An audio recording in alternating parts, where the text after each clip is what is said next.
Hello friends, welcome to ICS platform. आज है 24 जून और 24 जून के करेंगे हम MCQ। लेक्चर स्टार्ट करने से पहले मैं बताना चाहूँगा कि चैनल को सब्सक्राइब और बेल आइकन प्रेस करना ना भूलें। चलिए अपन लेक्चर स्टार्ट करें। First question, who took charge as a commandant military institute of technology Pune. अब क्या है, मिलिट्री इंस्टीट्यूट ऑफ टेक्नोलॉजी है जो कि पुणे में सेटअप है और ये क्या करती है, ये ट्रेनिंग देती है, training to the official from three service कौन सी, आर्मी, नेवी, एयरफोर्स। इनके जो ऑफिशियल हैं, इनके ऑफिसर हैं, उनको ट्रेनिंग देती है ये इंस्टीट्यूट। अब इसके नए कमांडेंट बन गए जिनका नाम है नेल्सन डिसूजा। क्या नाम है? नेल्सन डिसूजा। ये साहब बैठे हैं आराम से, या नेल्सन डिसूजा जी हम कमांडेंट बन गए हैं पुणे के। ठीक है, चलते अपन नेक्स्ट क्वेश्चन पर। नेक्स्ट क्वेश्चन है दोस्तों, which bank got award for Atal pension योजना। अटल पेंशन योजना के लिए किस बैंक को अवार्ड दिया गया है? अब आपको साफ साफ ये तो दिख ही रहा होगा, कर्नाटका विकास ग्रामीण बैंक। ये तो सबको पता है, ये तो याद ही कर लेंगे। पर इसको स्पॉन्सर कौन करता है? Sponsor by Canara bank. Canara bank के द्वारा इसको स्पॉन्सर किया जाता है। और ये अवार्ड कौन देता है दोस्तों? तो ये अवार्ड देता है pension fund regulation and development authority of India. ये अवार्ड देती है, ये बॉडी अवार्ड देती है। और इसी के साथ बताना चाहूंगा किसको मिला है, कर्नाटका की ग्रामीण बैंक को, जिसको स्पॉन्सर करती है केनरा बैंक। इसी के साथ चलते अपन नेक्स्ट क्वेश्चन पर। नेक्स्ट क्वेश्चन है दोस्तों, who was appointed as secretary of telecom regulation authority of India. अब नए सेक्रेटरी बने हैं ट्राई के, तो वो बने हैं दोस्तों अतुल कुमार चौधरी। अब सबसे मेन क्वेश्चन बनता है कि ट्राई करती क्या है, ट्राई का वर्क क्या है। जैसे आप जानते हो मेरे दोस्तों, आपके घर में या आपके पास, सभी के पास मोबाइल होगा। मोबाइल में एक सिम होगी जिसको कंपनी ऑपरेट करती है। जैसे जानते हैं अपन, ये सिंपल चीज बता रहा हूं, Jio, Reliance, Idea, Airtel, these company are the owner of your SIM. अब ये क्या करती है, इनके ऊपर रेगुलेशन, व्हाट आई मीन्स, ये गलत ना कर सके किसी कस्टमर के साथ, इनके ऊपर रेगुलेशन बॉडी बनाई गई है जिसको बोलते हैं try, telecom regulation authority of India. और इसके नए सेक्रेटरी बने हैं अतुल चौधरी जी, याद रखोगे। चलते अपन नेक्स्ट क्वेश्चन पर। नेक्स्ट क्वेश्चन है दोस्तों, which state union territory celebrate Hemis festival. Hemis festival कौन सी स्टेट या यूनियन टेरिटरी बनाती है? तो इसका आंसर आप याद रखना, ये लद्दाख मनाती है। और ये देखो इस तरीके से बनता है। और इसमें बुद्धिस्ट, ये क्या है जो फेस्टिवल है, ये बुद्धिस्ट फेस्टिवल है और लद्दाख यूनियन टेरिटरी इसको सेलिब्रेट करती है। क्लियर? इसी के साथ चलते हैं अपन नेक्स्ट क्वेश्चन पर। नेक्स्ट क्वेश्चन है दोस्तों, which day celebrate as a world rain forest day. World rain forest day कब बनाया था? तो देखो लिखा होगा 22 जून को। क्या है? 22 जून को, 22 जून को वर्ल्ड रेन फॉरेस्ट डे बनाया जाता है। और इस साल इसकी थीम क्या थी? इसकी थीम थी empowering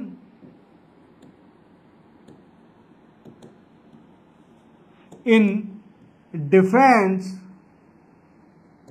of our rain forest. अब सर जी यार आप तो ये बताइए, रेन फॉरेस्ट होते क्या है? देखो आप जानते हो घने जंगल, जिसको हम हिंदी में बोलते हैं घने जंगल, जिनकी डेंसिटी बहुत ज्यादा होती है, इस तरीके से इनको इनको बोला जाता है रेन फॉरेस्ट। और we can say where rain, जो कि इक्वेटोरियल एरिया के आसपास जो फॉरेस्ट होते हैं वो रेन फॉरेस्ट कहलाते हैं। और ये 12 महीने, मतलब 12th मंथ, हर मंथ ये अपनी लीव को झड़ाते नहीं है, मीन सीड नहीं करते लीव को, मतलब पत्तियां इनकी गिरती नहीं है रेन फॉरेस्ट की, 12 महीने इनकी पत्तियां हरियाली रहती है, क्योंकि यहाँ पर इस फॉरेस्ट में रेन बहुत होती है। क्या होती है? रेन बहुत होती है। और अधिकतर रेन फॉरेस्ट से आसपास इक्वेटोरियल एरिया के आसपास पाए जाते हैं, क्योंकि वहां पर बरसात बहुत होती है। क्लियर? इसी के साथ चलते हैं अपन नेक्स्ट क्वेश्चन पर। नेक्स्ट क्वेश्चन है दोस्तों, India ties with which country to commission maritime rescue centre to boost security ties. देखो क्या कर रही है इंडिया, एक मैरीटाइम रेस्क्यू सेंटर सेटअप कर रही है। अब किस कंट्री के साथ? तो सबसे पहले श्रीलंका के साथ। क्या हुआ था अभी लेटेस्ट में, मैंने आपको बताया था डिटेल करंट अफेयर के अंदर कि हमारे external affair minister S Jaishankar Sri Lanka गए थे। क्या गए थे? कहां पर गए थे? श्रीलंका गए थे to sign the many agreement, जिसमें से एक एग्रीमेंट साइन किया, मैरीटाइम रेस्क्यू सेंटर सेटअप करा जाएगा फॉर सिक्योरिटी पर्पस। अब सिक्योरिटी किससे? फ्रॉम पायरेट्स और जो फिशरमैन है, जो फिश पकड़ते हैं, मछुआरे हैं, उनको बचाया जाएगा इसी मैरीटाइम रेस्क्यू सेंटर के जरिए। और ये इंडिया और श्रीलंका ने अभी लेटेस्ट डील साइन करी है। क्लियर? इसी के साथ चलते हैं अपन नेक्स्ट क्वेश्चन पर। नेक्स्ट क्वेश्चन है दोस्तों, which day celebrate as a world hydrography day. तो ये मनाया जाता है दोस्तों, मनाया जाता है 21 जून को। 21 जून को सेलिब्रेट करा जाता है। और इस बार इसकी थीम क्या थी? सबसे मेन क्वेश्चन बनता है, what is the theme of hydrography day 2024। तो दोस्तों इसकी थीम थी हाइड्रोग्राफी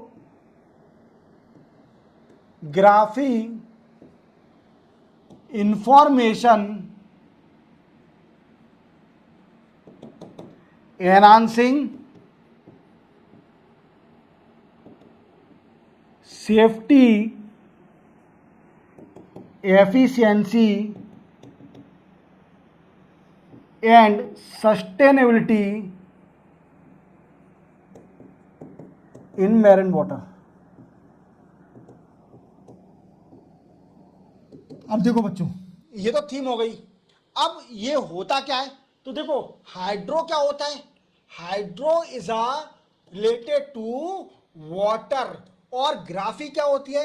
किसी भी चीज की स्टडी करना या फिर उसकी मैपिंग करना, that is called a graphy. तो आप समझ पा रहे होंगे, पानी की मतलब ओशियन एंड सी के पानी में जितनी भी एक्टिविटी हो रही है या पानी को गंदे से बचाने के लिए यह दिन मनाया जाता है। 21 जून को यह दिन मनाया जाता है। क्लियर? चलते अपन नेक्स्ट क्वेश्चन पर। नेक्स्ट क्वेश्चन दोस्तों, who has been assign as additional charge of NTA DG. NTA क्या है? National testing agency. अभी तो उसको जान लेते हैं अपन क्या है। एडिशनल चार्ज दे दिया है डीजी, एनटीए के डीजी बन गए हैं और उनका नाम है प्रदीप सिंह करोला। और प्रदीप सिंह करोला ने किसको सक्सीड किया है? तो उनका नाम है सुबोध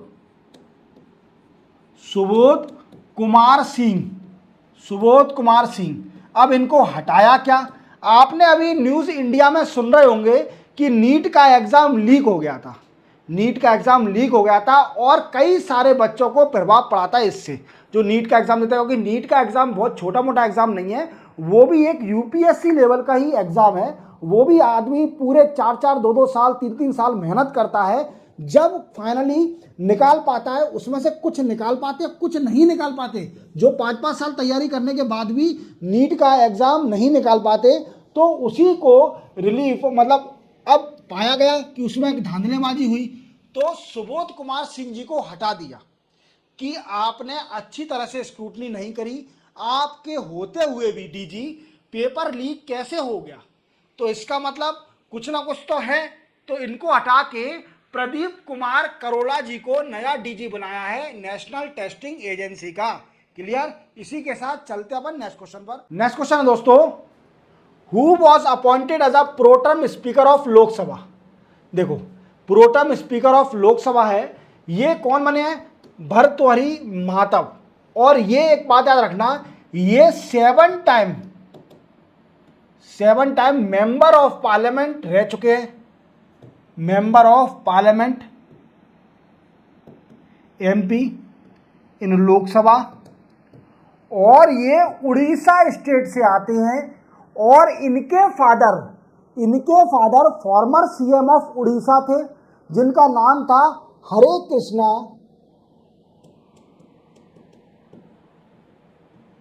मेहता, जो कि फॉर्मर सीएम ऑफ उड़ीसा है, उनके लड़के हैं।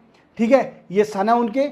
और दूसरी बात, इनको प्रोटर्म स्पीकर बना दिया है। अब प्रोटर्म स्पीकर बनाता कौन है? तो प्रेसिडेंट, और शपथ भी प्रेसिडेंट दिलाता है। और प्रोटर्म स्पीकर का काम क्या होता है कि ओथ दिलाना, जो नए मेंबर सिलेक्ट हुए हैं, जो नए मेंबर इलेक्ट होके आए हैं, मेंबर ऑफ पार्लियामेंट बने हैं लोकसभा के अंदर, उन सभी को शपथ दिलाना इसका प्रो टर्म स्पीकर का काम है। समझ में आ रहा है आपको? और ये 7 बार मेंबर ऑफ पार्लियामेंट रह चुके हैं, तो याद रहेगा आपको। और ये सन किसके हैं? वो फॉर्मर सीएम ऑफ उड़ीसा हरे कृष्णा मेहताब जी के लड़के हैं। क्लियर? इसी के साथ चलते हैं अपन नेक्स्ट क्वेश्चन पर। नेक्स्ट क्वेश्चन है दोस्तों, what is India rank in globally world domestic airline market. अब देखो क्या है कि आपने इंडिया में कई सारे एयरपोर्ट बनते जा रहे हैं, डोमेस्टिक एयरपोर्ट बनते जा रहे हैं, इंटरनेशनल एयरपोर्ट बनते जा रहे हैं। इसी के साथ क्या हो रहा है कि लोग बाग जितने भी पीपल हैं उनका इंटरेस्ट बढ़ते जा रहा है इस फ्लाइट में ट्रेवल करने का। अब इंटरेस्ट क्यों बढ़ते जा रहा है? क्योंकि इंडिया की पर कैपिटा इनकम दिन प्रतिदिन बढ़ते जा रही है, लोगों पे पैसा आते जा रहा है। ठीक है, एक रिपोर्ट में पढ़ रहा था प्रीवियस टाइम, अभी 1-2 दिन पहले, तो उसमें दिया गया था कि इंडिया के लोग बाग एक बिजनेस नहीं करते, मोर देन 1 बिजनेस करते हैं। सोर्स ऑफ इनकम, मतलब इंडिया के जो लोग बाग हैं उनकी सोर्स ऑफ इनकम आती है फ्रॉम मोर देन 1 बिजनेस। समझ लो आप मेरी बात को। तो क्या है कि लोगों का इंटरेस्ट बढ़ रहा है एयरलाइन के अंदर, और इंडिया डोमेस्टिक एयरलाइन मार्केट में तीसरे नंबर पे आ गया है, वर्ल्ड में 3rd नंबर पे आ गया है। पहले 5th नंबर पे था, अब 3rd नंबर पे आ गया है। तो समझ लो इंडिया में डोमेस्टिक एयरलाइन का मार्केट दिन प्रतिदिन बढ़ते जा रहा है, और ग्लोबली तीसरे नंबर पे 3rd सबसे हाईएस्ट, सबसे बड़ा मार्केट है डोमेस्टिक मार्केट एयरलाइन का। तो इससे बेनिफिट क्या होगा? इससे बेनिफिट कई सारे हैं। जो फॉरेन कंट्री की फ्लाइटें हैं, फॉरेन कंपनी की फ्लाइट कंपनियां हैं, वो हमारे इंडिया में आके इन्वेस्ट आएंगी। उससे क्या होगा कि हमारे इंडिया में फॉरेन डायरेक्ट इन्वेस्टमेंट बढ़ेगा। ठीक है, ये डेफिनेटली है। दूसरी बात, लोगों पे एजुकेट होंगे, लिटरेट होंगे। ठीक है, इसी के साथ वो फ्लाइट में ट्रेवल करना सीखेंगे। ठीक है, ओवरलोड जो हो रहा है ट्रेन के ऊपर, जो ओवरलोड है, और जो एक्सीडेंट हो रहे हैं, जो रोडों पर एक्सीडेंट होते हैं, वो भी शायद इससे रिड्यूस हो जाएंगे। तो वो तो अपनी सोचने थॉट प्रोसेस है। इसी के साथ चलते हैं अपन नेक्स्ट क्वेश्चन पर।